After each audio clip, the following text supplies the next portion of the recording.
Mon nom est Karen et, au début de l'année dernière, j'ai mangé beaucoup de plats sophistiqués et j'ai fini par prendre 5 kilos. Maintenant, à 49 ans, j'essaie de perdre du poids avant les fêtes de fin d'année. Mon plan est de perdre ces 5 kilos maintenant, pour que, si je les reprends pendant les fêtes, ce ne soit pas un gros problème, n'est-ce pas? Il y a tellement de nourriture délicieuse entre Noël et le Nouvel An qu'il est presque impossible de résister. C'est un problème agréable à avoir, et je vais probablement finir par acheter des chocolats pour moi-même à la Saint-Valentin aussi. Oups! J'ai déjà l'eau à la bouche rien que d'y penser. Il semble que je vais encore prendre du poids cette année. Ah, tant pis. Aujourd'hui, je veux partager avec vous une histoire d'hiver, quelque chose qui m'est arrivé quand j'avais 28 ans. Après plusieurs années de relation, mon petit ami de l'époque, Paul, et moi nous sommes fiancés, et je l'ai présenté à mes parents. C'était cette fameuse présentation pour le mariage. Mes parents ont aimé Paul, et tout semblait bien se passer. Cependant, ma sœur aînée, Laura, qui a 3 ans de plus que moi, est rentrée du travail, et un problème est survenu. Elle s'est fixée sur Paul. C'est étrange, mais quand on est la sœur de quelqu'un, on peut sentir les sentiments de l'autre. J'ai immédiatement su qu'elle était tombée amoureuse de Paul dès qu'elle l'a vu.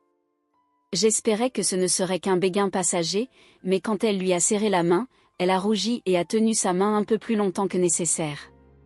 Même lorsqu'elle lui parlait, il y avait un regard rêveur dans ses yeux. Je trouvais cela déplacé qu'elle agisse ainsi avec mon fiancé, mais peut-être qu'elle ne se rendait même pas compte de ce qu'elle faisait. Les émotions peuvent être difficiles à contrôler. J'ai décidé de faire semblant de ne rien avoir remarqué, en espérant que ma sœur n'agirait pas en fonction de ses sentiments. Cependant, après que Paul soit parti, ma sœur, fraîchement sortie de la douche et encore enveloppée dans une serviette, m'a confrontée. « Tu devrais annuler tes fiançailles », m'a-t-elle dit. Selon elle, Paul était un coureur de jupons et je pourrais trouver quelqu'un de mieux. Elle a continué à critiquer Paul, mais n'avait aucune raison réelle de dire cela. « Pourquoi penses-tu qu'il est un coureur de jupons ?» ai-je demandé. « C'est de l'intuition féminine », m'a-t-elle répondu. Le problème, c'est que ma sœur n'avait jamais eu de petite amie, alors comment pouvais-je faire confiance à son intuition féminine si elle n'avait aucune expérience avec les hommes? J'ai décidé de faire confiance à Paul, dont je connaissais le caractère depuis des années. J'ai ignoré le conseil de ma sœur de façon désinvolte, en disant « oui, je ferai attention », sans vraiment le prendre au sérieux. Après cela, Paul a commencé à venir chez nous fréquemment. Il disait qu'il voulait établir une bonne relation avec ma famille, alors je l'ai invité, me sentant à l'aise avec cela. Mes parents étaient heureux, et j'espérais que Paul s'entendrait bien avec eux, puisqu'il allait être mon mari. Mais, alors que tout semblait bien se passer, ma sœur avait d'autres idées. Elle a essayé de se rapprocher de Paul de différentes manières. Selon Paul, quand je n'étais pas là, elle lui tenait le bras, pressait sa poitrine contre lui et lui demandait « Tu ne trouves pas que Marian est un peu immature ?» Elle lui a même demandé ses coordonnées. Une fois, elle a fait exprès de tomber de manière à exposer ses sous-vêtements. Paul a dit que c'était tellement exagéré que ça en devenait presque drôle, mais je me serais inquiétée s'il avait été le genre d'homme à prendre ça au sérieux. Ma sœur pensait qu'elle avait une chance parce que Paul ne pouvait pas la rejeter directement, étant donné qu'elle était ma sœur. Chaque fois qu'ils se croisaient, elle l'abordait avec une voix douce, en disant « Eh ». Tout avait commencé par un coup de foudre, mais le fait que Paul travaillait pour une grande entreprise n'aidait pas, car cela le rendait encore plus attirant à ses yeux. Elle m'a dit « Il est fiable, il a un visage que j'aime et il semble être le genre d'homme qui peut offrir de la sécurité à l'avenir. » Elle était complètement sous son charme. Mes parents voyaient tout cela, mais ils ne disaient rien. En fait, il n'était pas rare qu'ils restent silencieux face au comportement de ma sœur. Honnêtement, elle avait toujours été le genre de personne à avoir du mal à accomplir les choses. Par exemple, si on lui demandait de réchauffer de la nourriture, elle pouvait utiliser accidentellement une assiette en plastique non résistante à la chaleur, qui fondait. Elle n'était pas douée pour les études ni pour les sports. Elle avait l'habitude de manquer les cours de natation avec des excuses comme s'être blessée au pied, se sentir mal ou avoir des problèmes de peau. Elle n'était bonne ni en études, ni en sport, ni pour les tâches ménagères. Et, pour être honnête, elle n'était pas particulièrement belle non plus. Pourtant, en tant qu'aînée, mes parents l'ont toujours traitée différemment, lui accordant un traitement spécial. Ils m'ont même silencieusement transféré la responsabilité de la soutenir. On m'a toujours demandé de m'assurer qu'elle brillait sans trop me faire remarquer. Cela semblait injuste d'être traitée si différemment en tant que sœur, mais je suppose que mes parents la voyaient comme quelqu'un qui ne pouvait pas faire grand-chose par elle-même et avait pitié d'elle. De mon côté, j'avais toujours été du genre à accomplir les choses rapidement et efficacement. Peut-être que les adultes ne voyaient pas beaucoup d'intérêt à aider quelqu'un qui pouvait tout gérer seul, alors je suis devenue douée pour prendre en charge les besoins de ma sœur. Parfois, je faisais même semblant d'être moins capable en public pour maintenir l'équilibre. Mais en grandissant, j'ai réalisé que continuer ainsi ne m'aiderait pas à long terme. J'ai commencé à m'imposer face à mes parents et à faire les choses à ma manière.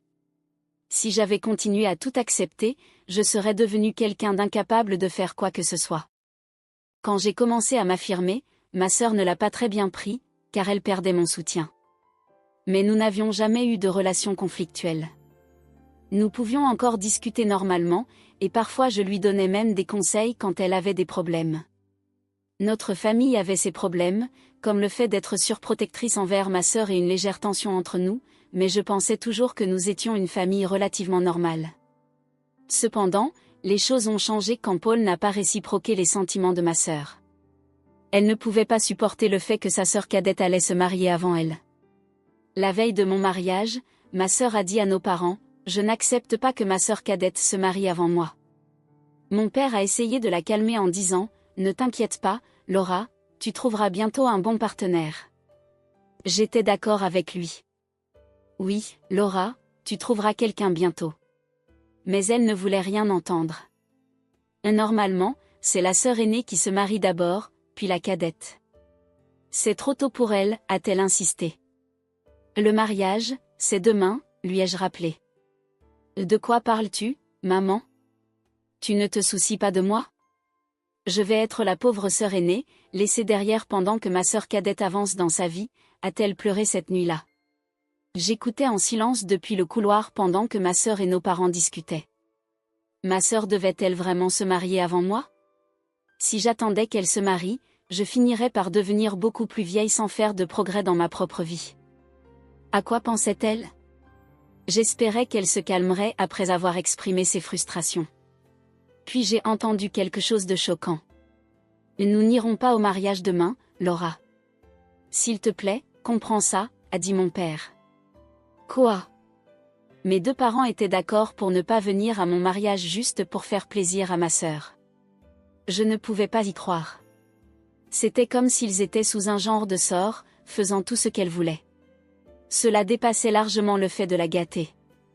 Pourtant, ma sœur n'était toujours pas complètement satisfaite. D'accord, j'accepte. Laisse-la avoir un mariage que personne ne reconnaîtra, a-t-elle dit. Il était clair qu'elle ne voulait pas que je me marie avec Paul, probablement parce qu'elle avait des sentiments pour lui. C'était incroyable que mes parents ne viennent pas à mon mariage à cause de la jalousie de ma sœur. Le jour de mon mariage est arrivé, mais j'avais à peine dormi la nuit précédente. Au lieu d'être excitée, je ressentais de l'anxiété et de l'inconfort, pensant constamment à ce qui s'était passé. Je n'oublierai jamais le sourire satisfait sur le visage de ma sœur lorsque mes parents lui ont dit qu'ils ne seraient pas présents. Sur le lieu du mariage, j'ai dû expliquer à Paul et à ses parents pourquoi les miens ne venaient pas. J'ai présenté mes excuses et j'ai dit: « Ma sœur n'approuve pas ce mariage, donc ma famille ne viendra pas. » C'était déchirant de dire que mes propres parents ne seraient pas présents à mon mariage. Mes beaux-parents étaient choqués et n'arrivaient pas à croire qu'il puisse exister des parents qui ne viendraient pas au grand jour de leur fille. Après avoir entendu mon histoire, ils sont restés silencieux un moment, et l'atmosphère est devenue si lourde. Mais ensuite, ma belle-mère a pris délicatement ma main, et mon beau-père a posé sa main sur les nôtres en disant: « Souviens-toi, ta famille est ici avec toi. Ne laisse pas ce jour devenir triste. » Allez, pourquoi ne sourirais-tu pas? Ma belle-mère a dit cela avec tant de tendresse que cela m'a fait pleurer. En voyant mes larmes, Paul a doucement caressé ma tête et a dit: « Ashley, je suis ton mari maintenant, alors, s'il te plaît, arrête de dire que ta famille n'est pas là. » Mes beaux-parents et Paul ont rapidement essayé de me remonter le moral en plaisantant, me disant de ne pas pleurer, car mon maquillage allait couler. Puis, Ma belle-mère m'a regardé avec affection et a dit, « Ashley, je sais que c'est difficile avec ta famille, mais c'est le début d'une nouvelle vie. Construisons ensemble ta propre famille. » Bien que je me sentisse abandonnée, ses paroles et son étreinte forte m'ont réconfortée. Paul et mon beau-père se sont joints aux étreintes, et je me suis convaincue que tout irait bien. Comme ma belle-mère l'a dit, c'était un nouveau départ. Je me suis promis que je construirais ma propre famille heureuse. Et ce jour-là, je me suis officiellement mariée avec Paul. 18 ans se sont écoulés depuis ce jour. Pendant ce temps, Paul et moi avons eu une fille et 3 fils. Notre fille est très compétente et prend soin de ses 3 frères turbulents, qui retournent parfois la maison sens dessus-dessous. Je suis souvent surprise de la fréquence à laquelle je finis par crier « Arrêtez ça, tout de suite !» La carrière de Paul se portait bien, nous avons acheté une maison et avons mené une vie stable. Mais ensuite, quelque chose d'inattendu s'est produit. Mon père, ma mère et ma sœur sont apparus chez nous après le mariage. J'avais gardé mes distances avec eux et ne leur avais pas encore donné notre nouvelle adresse, mais d'une manière ou d'une autre, ils nous ont retrouvés et sont venus sans prévenir. Quand ils sont arrivés, au lieu d'un chaleureux « ça fait longtemps », les premières paroles qui sont sorties de ma bouche ont été « que voulez-vous » ? « J'ai besoin d'un service de ta part », a dit ma sœur. Mes parents ont ajouté « c'est quelque chose que seul toi peux faire pour nous », me regardant avec des expressions sérieuses. Je n'avais aucune idée de ce qu'ils pouvaient vouloir après 18 ans de silence. Mi-curieuse, mi-inquiète, je me demandais ce qui se passait. Je suis restée silencieuse pendant que ma mère parlait. « Nous voulons que tu donnes Paul à ta sœur. » Quoi ? Paul et moi étions choqués par ces paroles. « Attends une minute, qu'est-ce que tu veux dire par « donner Paul » ai-je demandé brusquement. Mes parents ont détourné le regard, coupables, tandis que ma sœur se tenait là, fière et confiante. Elle est encore célibataire et va avoir 45 ans cette année. « C'est un problème », a dit mon père. Ces paroles n'avaient aucun sens pour moi, et Paul semblait aussi confus que moi. En fait, a poursuivi mon père, l'entreprise pour laquelle elle travaillait a récemment fait faillite, et maintenant elle est au chômage. C'est difficile, nous sommes inquiets pour son avenir, étant célibataire et sans emploi. Nous espérons que tu comprendras, après tout, vous êtes sœurs et vous devriez ressentir la même chose. Dans mon esprit, je pensais, non, je ne pense définitivement pas comme ça, mais je suis restée silencieuse, attendant de voir ce qu'ils allaient dire ensuite. J'étais de plus en plus frustrée par la lenteur avec laquelle mon père parlait, mais je me suis retenue, impatiente d'entendre son point. Elle a toujours aimé Paul et est encore seule à cause de ça. Tu as déjà eu ton temps avec lui, tu pourrais le lui laisser pour le reste de sa vie. Paul et moi étions sans voix. Mes parents continuaient à implorer, s'il te plaît, tandis que ma sœur restait là, confiante, convaincue qu'elle obtiendrait ce qu'elle voulait. Vu comment mes parents l'avaient toujours gâtée, il était logique qu'elle y croie, mais cette demande était absurde. Alors que je mettais ma tête entre mes mains, Paul m'a tiré de côté et a chuchoté, ça pourrait être une opportunité. Une opportunité ? Que veux-tu dire, ai-je demandé. Eh bien, tu te souviens de cette blague que tu as faite quand tu étais ivre ? On dirait qu'elle est en train de devenir réalité, dit-il avec un petit sourire. Alors, on devrait continuer avec ça, ai-je demandé. Nous nous sommes levés et nous sommes tournés vers ma sœur et mes parents. Tu aimes vraiment Paul autant que ça, ai-je demandé à ma sœur. Elle a été surprise, a cligné des yeux, ébahie, et a répété, oui, oui, je l'aime depuis tout ce temps. Waouh, c'est un amour sérieux, ai-je dit. Tu es amoureuse de lui depuis 18 ans, même s'il est marié avec moi ?